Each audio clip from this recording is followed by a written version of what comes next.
Man, fuck that nigga. Yeah. Fuck that nigga. Fuck. Yeah.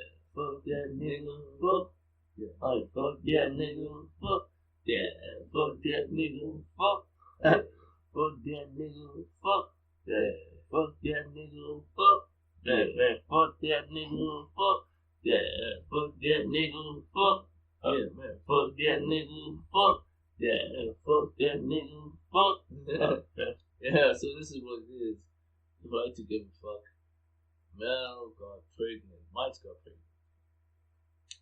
Right. So what I want to talk about now is essentially 2018. It's the last video of the thought experiment, mind to language. What I'm going to talk about now is in 2018, Mike's mother died, passed away, and got married to an idea. And you see this template is the evidence of that to re-establish the Zulu kingdom. And what I'm going to say is in the previous video, I just explained, right, what, I just explained something quite interesting, a fundamental idea behind the word FUCK, which is a lawful right to commit adultery. And then I explained and I emphasized, Jesus came along and said, look, adultery is more than just the act of sleeping with another man's wife. Just the desire to sleep with another man's wife, the desire to do so, the intent to do so is committing adultery. So Shembe consummates this by saying, don't even look at a woman that has been married to another man. It's a sin, it's a very bad sin to do that. Right. So in the context of that, I recontextualize giving a fuck by showing you how Shembe, by starting the Ubna Safeta movement, actually lawfully committed adultery in the sense that got to convert those followers of Jesus, supposed followers of Jesus, to follow him as the way to God. You get what I mean? So this is what I'm saying. He got the followers of Jesus to follow him and understand that he is the way to God. So what I'm going to try and say now to you guys is the fact that in 2018, I was a Christian my whole life.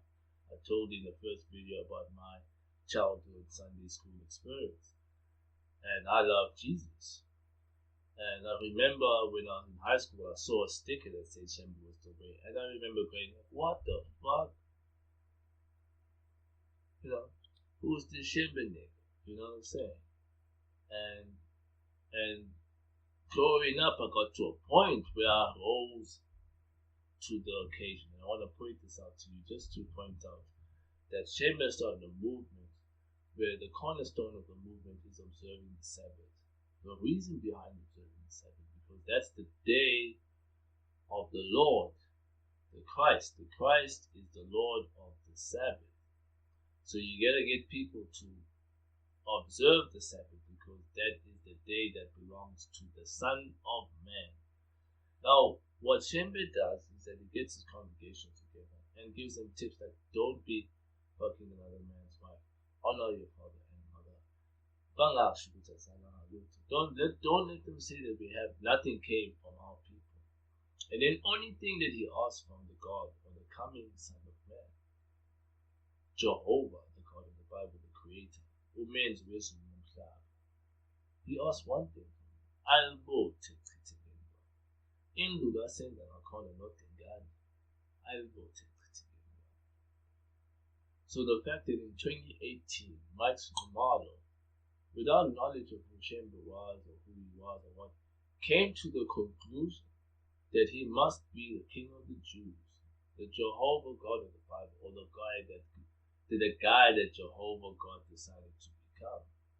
And he's here to re-establish the Zulu kingdom. What was the Zulu kingdom? That was the kingdom that Shaga was building. The heaven and earth. So if heaven and earth,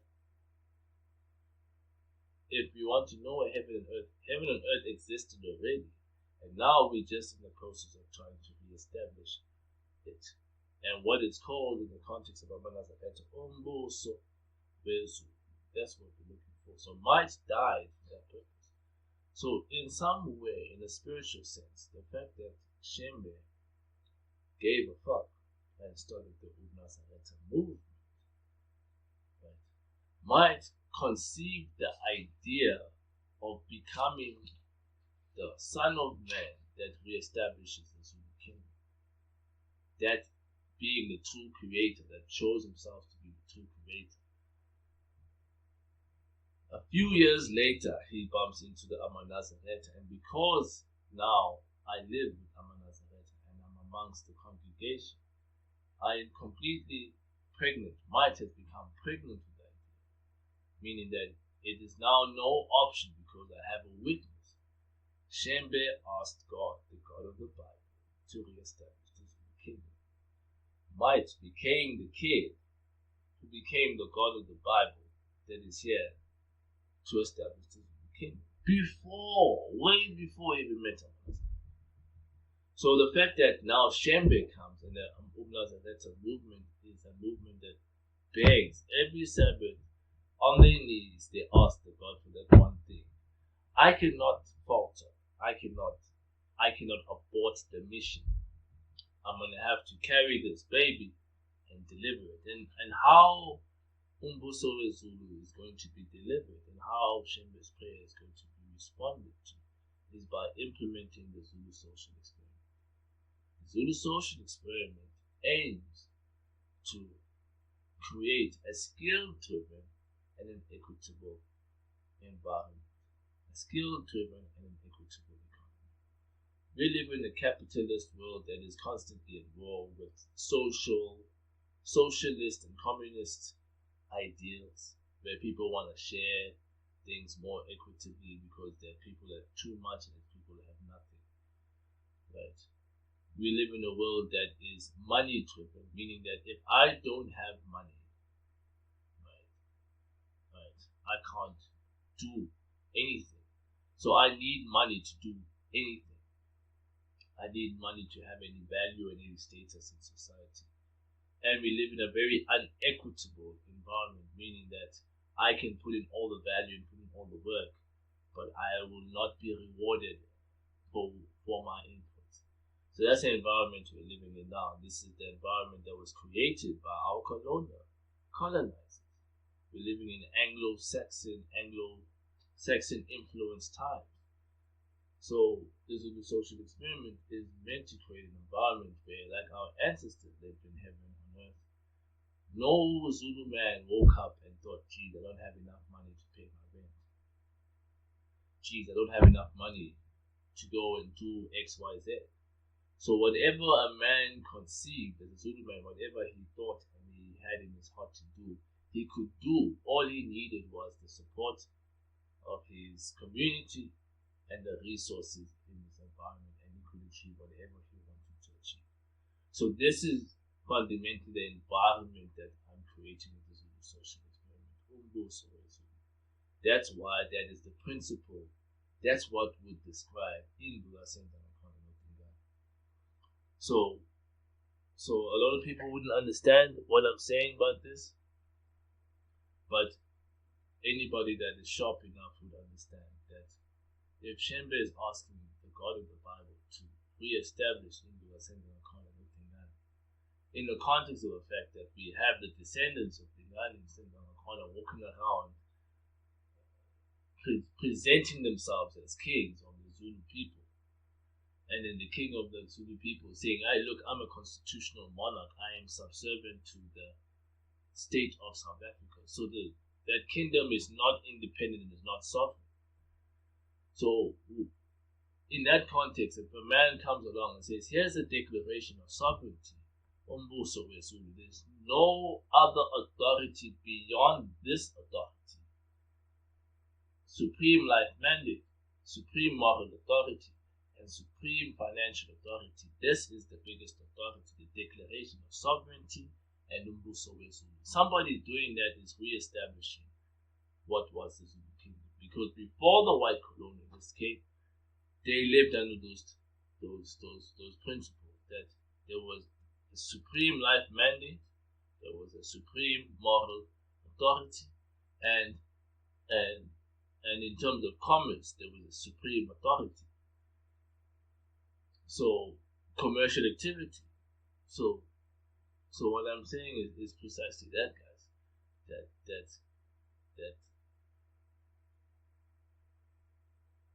That before Might knew Shembe, he built up with Shembe because in his heart, all he desired was to implement it, to re-implement the ZULU kingdom.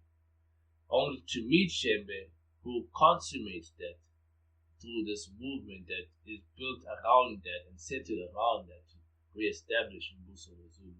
Might is now pregnant with that idea and now has to deliver. So in the context of the scriptures, Might would be described as the woman that was groaning in pains, about to give birth to a son or a boy that would shepherd the world with an iron rod. That is the illustration of who Might is in principle. A woman giving birth that got pregnant with the idea of re-implementing the ZULU kingdom. So this is what it's about. So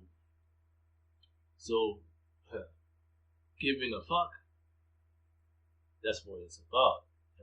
So in the context of this, Might establishes the motherfucking Zulu language and shows people how to give a fuck, the right to express passion, the right to say what you don't really mean, but mean what you say. So I'm gonna go give you an example now here. Let's look at it. So what I'm gonna do now is take you to the screen view and show you Life's WACK test that was published in 2018, where Might declares his intentions to, and if you can see here, this was published, you see, 21st of March 2018. This is Life's WACK test, and these folders are just recreated and republished recently this year so that I can share this content. Here we got this thing that was done back then. You see, this was published 2018, created 2018, something worse than 9/11. Right, I'm gonna just open that so you guys can see what that's about. So what I'm saying here, guys, is swearing falsely, the right to give a fuck, the right to express passion. This is what it was. So here I'm just gonna read out here what I was saying. The context here: what a shame. Jesus of Nazareth provided you the opportunity to meet his helper, Might Tomorrow, and you decided to take him for a ride. I really hope you're able to make something of that project that you obviously intended to exploit without him. What happened to the coffee business? Huh? How much you get paid, bitch boy? You know? Mister, I'm a professor. I'm a pastor / professor wannabe entrepreneur. I do not know what you preach in your church services, because if you fail to recognize the lie, Mike Tomorrow, after putting up quite the lame tough guy act, you made an agreement with my pride. Evidently, you were just swearing falsely. Now you decide to have an abortion. Try hide behind the money, faggot. But your attempt to, let me put it in your words, I'm colonizing you, was lame to say the least. I understand that Mike went on his computer and wrote himself a check. You're probably thinking to yourself, well done, monkey. There, look, monkey with tricks. Well, I print my own monkey too, fuck faggot. Please understand me when I say faggot. You're an extremely passionate, skilled person with no fucking creativity whatsoever. You couldn't procreate a concept even if your life depended on it. With love and kindness, Jesus motherfucking Christ. Yeah. So, well, what I'm taking you guys to now is really just pointing out that this was published in 2018, and this is like evidence, like I'm saying, I was pregnant with the idea of reestablishing the ZULU kingdom, and the reason why is that I encountered these Caucasian white so-called people who basically screwed me, right? You know, it's like saying, here we are about to do something that's profoundly great in the commercial context, and you guys take the shortcut. And the agreements that we make together, you don't uphold. You swear falsely. So that gave me, in the context of this, the right to give a fuck. Is that if you can swear falsely, make oaths and agreements with me that you're not going to uphold, I have the right to just say what I say, right, and not mean what I say. You get what I mean? You get what I mean? So meaning that if I'm calling him a fuck faggot, I don't mean the connotation is that he's gay. So if I call him a fuck faggot, it's like saying that he's actually gay or homosexual. No, that's not what I'm saying. I'm saying that he can't. I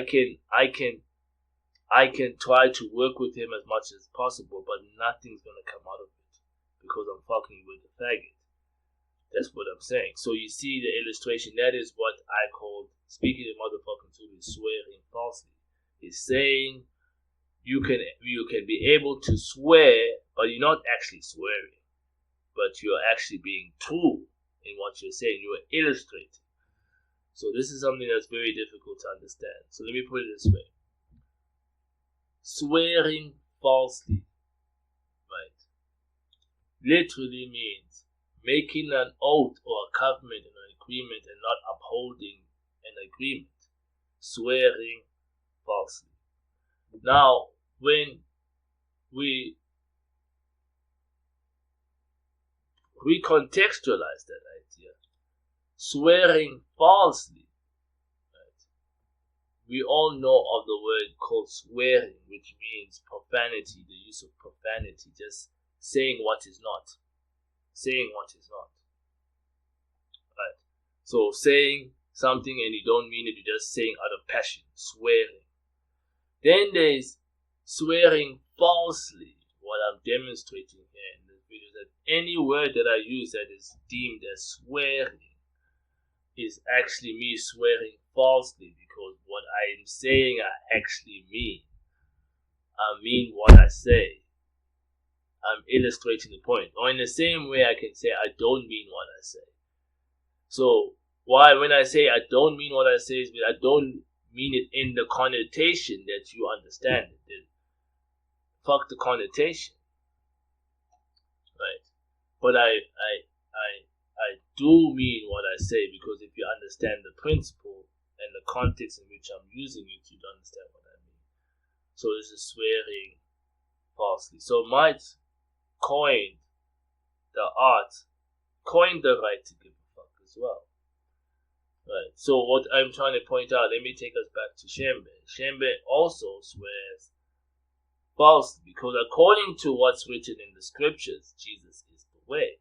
But if Shembe comes along and says, I am the way, in some sense, he is swearing falsely. If Shembe says, Jehovah is our God of the Zulu people and he's coming to reestablish the Zulu kingdom, in some sense, he is swearing falsely. Because he's saying what is not. So he doesn't mean it in the way that you would mean it. He means it in a different way. So this is the art. This is the only way you guys would understand this, guys. Is that you gotta be able to recognize the principle and demonstrate the principle.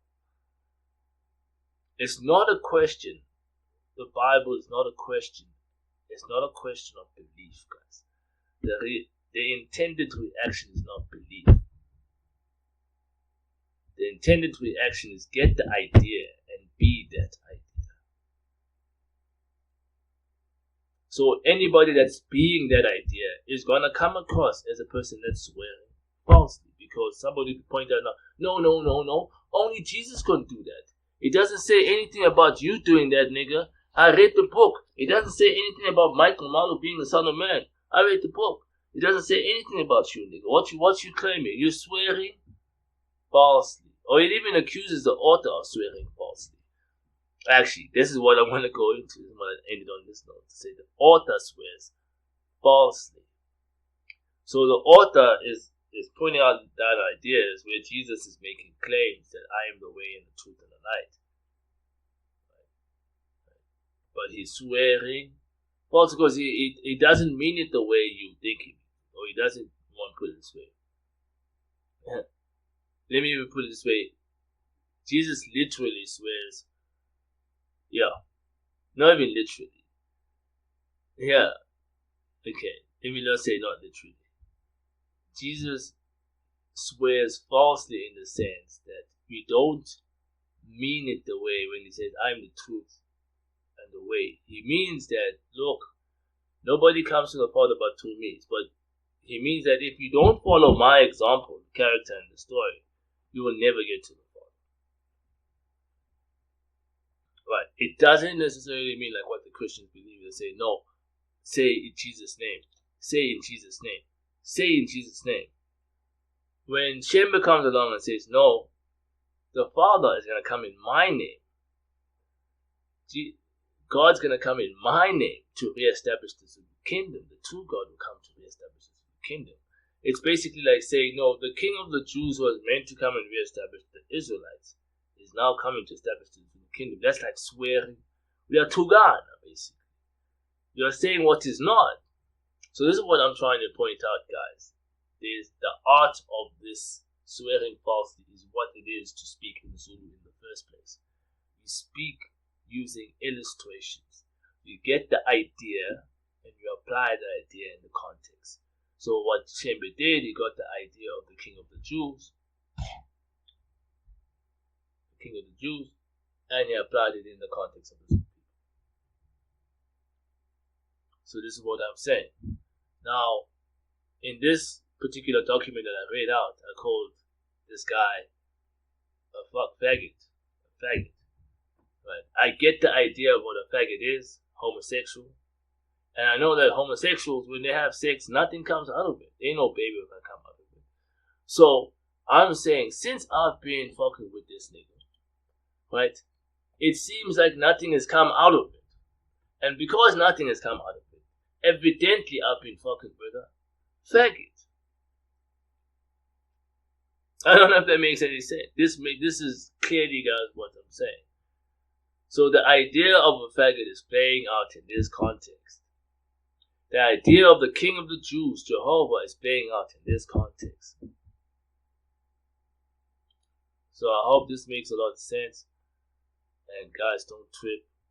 Mike got pregnant with the idea and he's about to deliver the Zulu social experiment, which is recreating the Zulu kingdom, recreating heaven on earth, recreating Mbuso Wesu. And that's going to come out very soon when we do the Declaration of Sovereignty. That's going to be a critical part of the Zulu social experiment. And yeah, enjoy it, guys. I hope this makes a lot of sense. Mike got pregnant. So what I want to point out as well on the last note is that Shembe refers to himself as Makoti Wasezulwini, which is quite ironic. In the previous video, I was explaining how Shembe is actually fucking the pride of Jesus in a good way. As I said, fucking the pride of Jesus in a good way, not in a bad way. Right? The fact that he refers to himself as Makoti Wasezulwini is referring to the fact that the God of the true Christ will be like a bride to him. So the fact that Shembe came and asked this in his prayer, Isaiah Shembe, the founder, who claims he was with the spirit of the Son of Man, with what he calls the Shembe Womoya. Shembe Womoya being the true God, the true creator.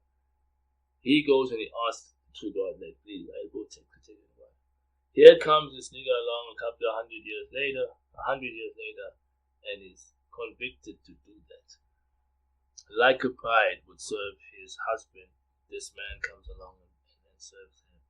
So if you want to dispute the fact that Shembe fucked Jesus' bride, right, or help her, it is quite evident because even when I'm publishing Life's Work tests, as you can see, I am the bride of Jesus of Nazareth. I don't know Shembe yet. Let me just point it out to you. I am the bride of Jesus of Nazareth. You see, meet his helper. Right? I don't know Shembe yet. You get what I'm saying? But I know that I am the person that's here to help the principle. I even go on. Oh, this is so great. See, yeah, might is not quite Shaga's seed. You see, I don't think you know who you've been trying to colonize. Unlike Jesus of Nazareth, my model is not a very good guy. He's actually naturally wicked. When Shaga invented the short spear that was used to unite the Nguni clans into a conglomerate called Zulu, meaning heaven, in the early 1800s, and indeed, when the British arrived in Natal, they experienced heaven, hence they made their plans to stay in this paradise, now called South Africa. This was the paradise that my Zulu ancestors wandered about, eating the fruits of the land, and furthermore having abundance of livestock and access to game. Mike Nxumalo's great ancestor was Shaga's right-hand man, and he invented how the short spear would be applied. It's called the head horn formation, representing a bull that has gone rogue and begins killing its grazing victims. Incompetent Nguni men. In this way, my great ancestors invested war in paradise, where bloodshed and war was unheard of at the time. Shaga and Mike's great ancestor killed almost all the people who proved themselves to be as good as animals, simply grazing. He called them Ilwan, animals. He planted them on dead sticks. He shoved dead sticks up their asses as a warning to anyone in the kingdom that would dare behave as an animal. Yes, Mike's great ancestor invented Zulu warfare, formed a nation too powerful to be annihilated by the British, as they did with the Red Indians and the Aborigines. Since then, you've had to deal with all kinds of means of what you call colonization and what I call white fake magic, white monopoly capital, with love and kindness. Jesus motherfucking Christ. You see,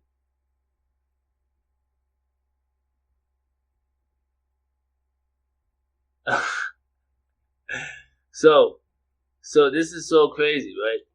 This is so crazy. So I would love to read this out, but this points out that I had every intent. My declaration is that this is going to be the Zulu Kingdom now. Don't think your white monopoly capital and your white magic's gonna work anymore, nigga. I see you niggas. Alright. So I hope you guys enjoyed this. Really dope.